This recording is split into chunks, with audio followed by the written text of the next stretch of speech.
When Earth is invaded by bizarre alien clowns, a group of locals must band together to face the insane attacks and traps of these demonic creatures. Today we're going to recap the story of the movie, Clowns from Outer Space, from 1988. In a small town in the United States, a grumpy policeman called Kurt is getting ready to start his patrol. As he walks down the street, he sees a young man with several cartons of booze and suspects he's going to the park. As the policeman suspected, the young man and other friends drove to the city park to enjoy the evening with their girlfriends. Suddenly, their fun was interrupted by the ice cream truck belonging to brothers Rich and Paul Terenzi. As expected, the young couples get angry, throw cans and bottles at the ice cream vendors and chase them away. After this interruption, they all go back to enjoying the evening until, minutes later, a comet crosses the starry sky. Mike and his girlfriend, Debbie, see a comet fall near a forest and decide to investigate. At the same time, an old farmer also sees this phenomenon and thinks it was Halley's Comet that fell near his farm. He believes that this event will attract many tourists and that he will be very rich and famous as a result. So, with his faithful dog, the old man decides to go to the place where the comet fell. After walking through the forest for a while, the two come across a mysterious illuminated circus in the middle of the woods. The old man approaches the canvas, without realizing that a macabre shadow in the shape of a clown is following him. Seconds later, a portal opens in the middle of the tarpaulin and out steps a scary clown. He grabs a net and catches the dog, without its owner noticing. The old man decides to go home and finds his dog's scarf in the bushes, but no sign of him anywhere. The farmer thinks it's all a bad joke, gets angry and tries to punch the tarpaulin to get into the circus, but it's as hard as steel and he hurts his own hand. Then the man tries to rip out one of the circus's support cables, but receives a strong electric shock. Luckily, the old man survives the shock, but a mysterious clown appears in front of him and fires a laser beam from his gun. Later, at the police station, Officer Kurt arrests two young men for having alcohol. He almost assaults them, but Officer Dave doesn't allow it and reprimands his colleague for his violent attitude. Meanwhile, Mike and Debbie arrive at a farm and search for the spot where the comet fell. While exploring the dense forest, the two find the same circus tarpaulin where the farmer was attacked moments before. Debbie thinks the place is too suspicious for a circus, but Mike insists on taking a closer look. They enter a corridor with several power cables, which leads them to a room with 3 electronic doors. At the press of a button, the two of them are pulled through the middle door and into a huge chamber, where an energy reactor is located near the ceiling. They find it very suspicious and return to the corridor. Debbie tells Mike that this place is not a circus and that she believes the comet is actually a UFO. Before they can talk more about it, they both realize that someone is approaching. They escape through the door on the left and find a room full of huge cotton candy. However, on closer inspection, the couple discover that the cotton candy is a kind of cocoon and inside it are the corpses of some of the town's residents. Soon after, a clown appears in the room and goes to the command center. Mike and Debbie hide among the cocoons, but the young man drops a flashlight, which attracts the alien clown's attention. With no other choice, the couple run out the door, while the villain grabs a strange gun and runs after them. When they reach the hallway, Mike and Debbie run as fast as they can, only for the alien clown to follow right behind them. The villain fires his gun at them, but instead of bullets, popcorn comes out and hits the couple, but has no effect. The two manage to escape from the circus and disappear into the forest. However, the clown calls one of his colleagues, who creates a balloon in the shape of a dog. Suddenly, the balloon comes to life and starts sniffing out the two fugitives. Shortly afterwards, Mike and Debbie finally reach the car, but the clowns appear in front of them. Mike manages to start the car and drives off at high speed, but one of the aliens holds onto the hood and tries to break the windshield glass. Fortunately, Mike speeds up and the villain is thrown out of the car. The two run off down the road, unaware that, soon afterwards, the clowns have got up without any injuries. To make matters worse, they summon more alien clowns from the circus, which is a spaceship in disguise. So they all gather in front of the road and set off towards the city. Minutes later, Mike and Debbie arrive at the police station and meet Officer Dave, who is the girl's ex-boyfriend. They try to explain what happened, but they're so scared that the officer tells them to go inside and tell him everything in detail. Inside the police station, the couple tells him that they have found a spaceship in the shape of a circus, and that it is piloted by alien clowns from outer space. As expected, both Officer Dave and Officer Kurt find the story absurd. What's more, Kurt recognizes Mike as the Ice Cream Brothers' friend and believes that they invented the whole thing to play a joke on the police. The old man wants to teach them both a lesson, but Dave decides to take them home in his car. Elsewhere in the city, a guy goes to a bandstand and finds a puppet show. The performance seems to be entertaining, until one of the alien clowns appears, fires his laser gun and traps the guy in a cotton candy cocoon. After that, the clowns start attacking various residents of the town. One of them enters the pharmacy and knocks over everything on the shelves, while others pretend to be delivery men, knock on the doors of houses and turn everyone into cocoons with their guns. Meanwhile, Dave leaves Debbie at home and goes with Mike to the forest to prove that his story is true. However, when they get there, the circus-shaped ship has mysteriously disappeared. The policeman thinks it's all just a joke, so he handcuffs Mike and decides to take him to the police station. Later, a group of bikers gather in a city alley. Soon after, an alien clown appears riding a tricycle, which becomes a joke for everyone. One of the bikers decides to provoke the clown and destroys his tricycle in front of him. The alien is hurt, so he puts on his boxing gloves and calls the guy out. The man doesn't take the provocation seriously, but the clown punches him so hard in the jaw that his head is thrown into the garbage can. Seeing this macabre scene, all the bikers flee in despair. Shortly afterwards, in a diner, a family is gathered and suddenly one of the clowns appears outside. He convinces a little girl to leave the diner, while hiding a sledgehammer behind his back to attack her.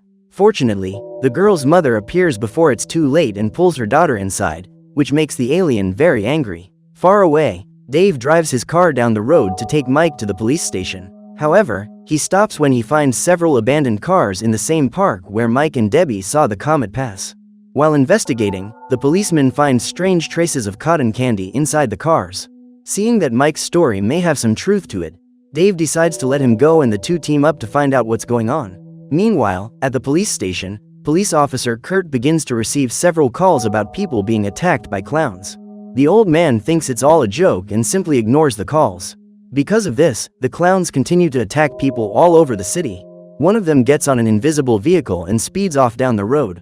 He meets a driver who, on seeing the clown floating in the air, becomes desperate and speeds up his car. However, the clown speeds up even more and crashes into the car, which flips off the road and leaves another victim. A few minutes later, Debbie is home and decides to take a shower. Her clothes are still covered in popcorn and some fall to the floor, but before she knows it, some of them start to move on their own. Speaking of popcorn, one of the clowns appears outside a snack bar and throws several of them into a garbage can. Soon after, one of the employees goes to throw it away, but he is pulled into the garbage can and shouts for help, but no one hears him. Soon after, at a bus stop, another clown appears and uses his hands to create shadows in the shape of animals. Everyone is impressed, but the alien creates a shadow in the shape of a dinosaur and captures everyone there. Just then, Mike and Dave drive past the scene and find the clown. In an impulsive act, Mike speeds up the car and moves it towards the alien, but it makes a huge leap and manages to escape. Now certain that these clowns are not of this world, Dave contacts the police station to ask for reinforcements. Kurt answers his call, but thinks the policeman is also joking and ignores him. Dave and Mike are at a loss as to what to do, until the Terenzi brothers appear around the corner and chase after their ice cream truck. Mike decides to go after them to warn them, while the policeman goes back to the police station to ask for help. Minutes later, the ice cream truck hits a wall and the brothers start arguing with each other. Then Mike appears in front of them and tells them all about the invasion of the alien clowns. They don't believe this story, but Mike insists that they need to help him. The two agree and take their friend in the ice cream cart to Debbie's house to see if she's all right. Meanwhile, Kurt is at the police station and continues to ignore the calls from the locals, as he doesn't want to hear any complaints about clowns. To his surprise, one of them appears in front of him. The alien hands him flowers, only for a jet of water to come out and hit the policeman right in the face. He doesn't like this at all and puts the clown in handcuffs, but he takes off his gloves and manages to get out of the handcuffs easily. The alien then goes on his own to the police station cells, and in one of them, he finds the young people who were arrested by Kurt. The policeman orders him into the same cell and the clown follows his orders without resistance. The policeman traps him inside, but suddenly the monster pulls out a whistle, blows it and out comes a hand, which grabs Kurt's neck. Hours later, Dave arrives at the police station and sees huge footprints on the floor. They lead him to the cells and when he gets there, he sees that the young prisoners have also been captured by the cotton candy cocoons. Upset, the officer leaves only to find the clown, who controls Kurt as if he were a puppet. The alien then lets go of the policeman's body and walks towards him to eliminate him. The agent pulls out his gun and fires shots at the clown's body, but to no avail. With his last bullet, he shoots the monster in the face and hits its clown nose. Suddenly, the alien has a strange reaction and starts spinning at high speed, until it finally explodes into 1,000 pieces. Afterwards, Dave contacts the radio and asks for reinforcements against this space threat. Meanwhile, Mike and the Ice Cream Brothers continue on to Debbie's house. However, as they pass through a street, they encounter several of the clowns in a kind of parade. The monsters trap all the local residents in cocoons and then use a sucking tube from their car to collect all the victims. At that moment, a young man who was hiding under a car runs to save himself, but the alien fires his gun and turns him into cotton candy too. Seeing this, the Terenzi brothers finally believe what Mike said and speed off in their truck. Shortly afterwards, Debbie finishes getting ready, but the popcorn on her clothes turns into clown larvae. Two of them come out of the laundry basket and try to attack her, but she retreats to the bathroom sink to protect herself. However, two more of them appear from inside the cupboard and start biting the girl. With a lot of effort, she manages to get hold of a spray can and shoots it into the mouths of the monsters, who release it. Finally, an even bigger maggot appears from inside the toilet and tries to attack Debbie. She manages to jump into the bathtub, but the creature wants to catch her anyway. The girl then grabs the hose, shoves it into the monster's mouth and turns on the tap. The monster is bewildered, so the girl takes her chance and uses the bathroom curtain to cover the other monsters and runs out of the bathroom. When she gets to the living room, she hears knocking on the door and hears the voice of her boyfriend, Mike. But when she opens it, the alien clown appears, who can also imitate voices. Debbie quickly closes the door and tries to escape through the window, but outside there are 4 clowns waiting for her with a trampoline. The girl tries to back away, but the clown who was at the door manages to get in and throws her onto the sofa. 2 more clowns enter the house and then the leader pulls out his gun and shoots the girl. But instead of being trapped in cotton candy, Debbie is imprisoned in a huge yellow balloon. Afterwards, the clowns take the girl to their car, but just then, Mike and the Ice Cream Brothers arrive on the scene and see everything. The clowns try to get away, but the trio chase them with their truck to save Debbie. The cars continue at high speed until they pass a street where Dave was driving his car. The policeman then joins the chase to help the trio, but Paul thinks the officer is behind them and brakes the car, which crashes into the back of the vehicle. When he realized it was Dave, Mike got out of the truck to help him and luckily, the officer wasn't hurt. However, their car has been badly damaged and so they all have to continue the chase in the ice cream truck. The policeman then grabs his shotgun and they all set off to rescue Debbie. Later, the clowns arrive with their car at an amusement park. There, they are approached by the security guard, who warns everyone that the place is closed. In response, the clowns pull pies out of their clothes and throw them at the guard. Unfortunately for him, although they look like ordinary pies, these are extremely acidic and completely dissolve the poor guard's body. Minutes later, Mike, Dave and the Terenzi brothers arrive at the amusement park and find the disintegrated corpse of the security guard. Nevertheless, they decide to move on and enter an amusement park. While exploring the site, they talk about the origin of these aliens. They deduce that they inspired the clowns that everyone knows and that they probably arrived on Earth to feed themselves and then continue their journey through outer space. The group moves on and finds a door. Dave manages to open it, but this activates a mechanism in the floor, which causes Rich and Paul to be knocked into a hole. Luckily, they fall into a ball pool, where 2 alien clowns are waiting for them. For some mysterious reason, they both seem to find them very attractive. Meanwhile, Dave and Mike realize that the brothers have disappeared, but think it's a prank and decide to move on. As they cross a corridor, Mike notices that they have entered the same circus they found in the forest. He then takes the policeman to the room where the humans are trapped in the cotton candy. The two then search for Debbie, but there is no sign of her in the room. Worst of all, one of the clowns appears in the room and the 2 of them hide among the cocoons. The alien then analyzes one of the cocoons and then sticks a straw inside it and starts sucking the victim's blood. After that, the clown leaves and the pair go back to looking for Debbie. Finally, they find the balloon where she is and Dave fires his gun to free her. However, the sound of the gunshot attracts the other clowns, who unite and go after them. The trio manages to escape through the door and back into the corridor, but more clowns appear in their path. To the aliens' misfortune, Dave already knows their weak point and fires his shotgun into the clown's nose, which explodes into pieces. The 3 of them then go through another door and find a pipe that leads to a hole. With no other choice, Mike and Debbie slide down the pipe, while Dave fires another shot and takes out another clown. Soon afterwards, the policeman also slides down the pipe onto a platform and sees that at the end of the hole, there's a monster. The 3 of them then run out the other side and find a cave in the shape of a fish's head. Inside, there are several balloons and the group runs through them as fast as they can. Finally, they reach the end of the cave and find a corridor with a door at the end. Mike opens the door, only to find several others behind it. As he opens them all, Dave points his gun at the approaching clowns, only to discover that his gun is unloaded.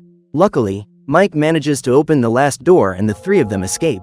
They arrive in another room, but are again surrounded by several clowns. The three of them climb up onto a platform, but the aliens crowd around them and are about to capture them. Suddenly, a truck drives through the wall. It turns out to be the Terenzi brothers' ice cream cart. Thanks to the truck's clown doll, the two pretend to be the leader of the clowns and force them to leave their friends alone. The plan works, but the real leader of the aliens appears from the ceiling. The monster starts hitting the ice cream truck and then throws it against the wall, which causes the car to explode with the brothers inside. Despite the tragedy, the trio of heroes have no time to lose. Dave sends Mike and Debbie running for the exit, while he stays to distract the leader of the clowns.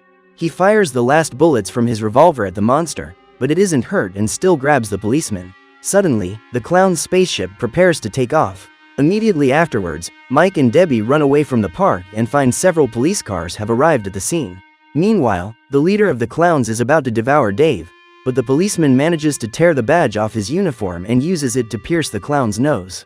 Thanks to this, the monster is defeated and soon afterwards, the ship explodes in the sky.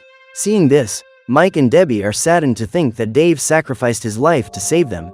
To everyone's surprise, the explosion of the spaceship threw the clown's car, which crashed right in front of the couple and the policeman. Miraculously, Dave comes out of the car, completely unharmed. Rich and Paul also get out of the car and explain that they survived the truck explosion because they were protected in the ice cream freezer. Now that the aliens have been destroyed, along with their ship, the group of friends believe that all is well that ends well. Suddenly, however, several pieces of pie fall on them, leaving them in doubt as to whether the threat posed by the clowns is really over. So what did you think of this movie? Leave it in the comments below. And if you liked the video, like and subscribe for more movie recaps. See you next time.